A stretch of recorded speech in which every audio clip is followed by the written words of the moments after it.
Kekecewaan PSSI terkait kepemimpinan wasit Ahmed Alkaf laga Indonesia vs Bahrain.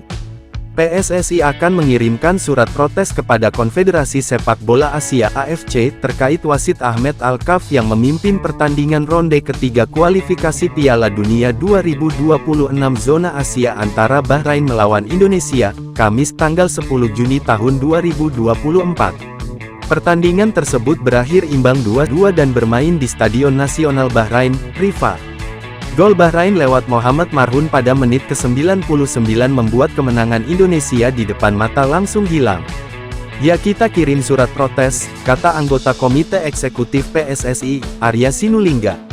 Saat menjelang injury time, wasit memberikan tambahan waktu 6 menit, tetapi pertandingan justru dimainkan sampai menit ke-99. "Kita sangat kecewa dengan kepemimpinan wasit. Seperti menambah waktu sampai Bahrain menciptakan gol," tambahnya. Sementara itu, Ketua Umum PSSI Erick Thohir mengapresiasi perjuangan timnas Indonesia yang hampir meraih kemenangan atas tuan rumah Bahrain dalam laga putaran ketiga kualifikasi Piala Dunia 2026 zona Asia. "Itulah sepak bola, banyak faktor yang menentukan hasil akhir.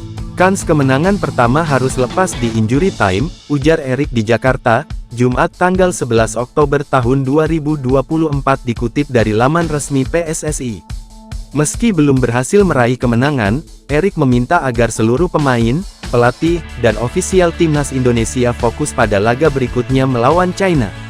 "Next, saya minta, semua yang ada di timnas, pemain, tim pelatih, ofisial harus fokus tatap laga berikut lawan Tiongkok.